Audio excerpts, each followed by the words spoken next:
मुखमोर्चा काढतात. मुखमोर्चा काढला तर काढला, त्यात ते भाषण तिथं देतात. मग मुखमोर्चात भाषण कसं देऊ शकतात? आणि लगेचच आशिष शेलार साहेबांचं मी अभिनंदन केलं की आशिष शेलार साहेब, तुम्ही जे धाडस दाखवलं त्यासाठी तुमचे मनापासून आभार. पण ते सरकारची हिट विकेट झाली असं आपल्याला म्हणावं लागेल. म्हणजे सरकार आतापर्यंत म्हणत होतं की कुठेही वोट चोरी झाली नाही, पण आशिष शेलार साहेबांनी पुढाकार घेतल्यामुळे सरकारचीच हिट विकेट गेली असं कुठेतरी आम्हाला म्हणावं लागेल. हे देवांग दिवे कुठे आहेत हे आपल्याला आता शोधायचे. हे दवे जे आहेत त्यांनी सॉफ्टवेअर नाही तर वेबसाईट हे मॅनेज करण्याचं कॉन्ट्रॅक्ट तिथं घेतलं होतं आणि वेबसाईटमधून जो डेटा तुम्हाला पाहिजे तो तुम्हाला हॅक करता येतो, माहिती घेता येते. दवेंनी 100% ती माहिती बीजेपीला दिली, कारण ते स्वतः बीजेपीचे पदाधिकारी आहेत असं आम्हाला तिथं वाटतं. आधीचे प्रेझेंटेशन त्याच्यामध्ये फेक आधार कार्ड कसं बनवलं जातं हे मी तुम्हाला दाखवलं, ओळख चोरीचा डेमो दाखवला होता. आज आता तुम्हाला एक व्हिडिओच्या मदतीने ऍक्च्युअली फिजिकली कारवाई करायची करा, आम्ही कुणाला घाबरत नाही. तर एक तुम्हाला फेक वोटिंग कार्ड हे कसं केलं जातं हे मी तुम्हाला ऑनलाईन दाखवतो. त्याच्यामध्ये एक तुम्ही समजून घ्या, ह्या अशा वेबसाईट कुणीतरी केलेल्या असतात, त्या नाही दाखवणार का? ऑनलाईन नाही, बट ते टेक्निकल थोडासा विषय आहे, पण मी तुम्हाला दाखवतो काय केलं आम्ही. पुढे घ्या.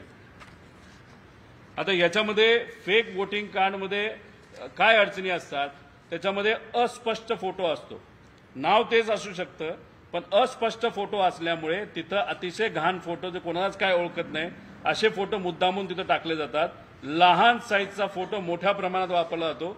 20% लहान साईजचे फोटो आहेत तिथं. बऱ्याच ठिकाणी फोटो सुद्धा नाही आहेत.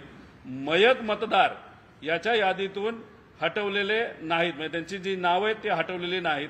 असं स्थलांतरित झालेले मतदारांची नावं सुद्धा त्याच्यातून काढलेली नाहीत. पुढे घ्या. हे असे सगळे फोटो आहेत जे मी पूर्वी पण दाखवलंय. आणि हा वापर आधार कार्ड खोटं करणं एक झालं, पण मतदार यादीमध्ये हे फेक वोटिंग कार्ड अशा पद्धतीने बनवलं जातं असं आमचं मत आहे. पुढे घ्या. याच्यामध्ये यादीवरील माहिती, नाव, पत्ता, वय, मतदान केंद्र, अनुक्रमांक हे सगळं असतं. फक्त काय बदलतात तर याच्यामध्ये फोटो बदललेला जातो. पुढे घ्या. आता ह्याच्यात आम्ही हे घेणार होतो आता ऑनलाईन, पण झालं असं कदाचित ती वेबसाईट ब्लॉक केली असं आम्हाला कळतंय.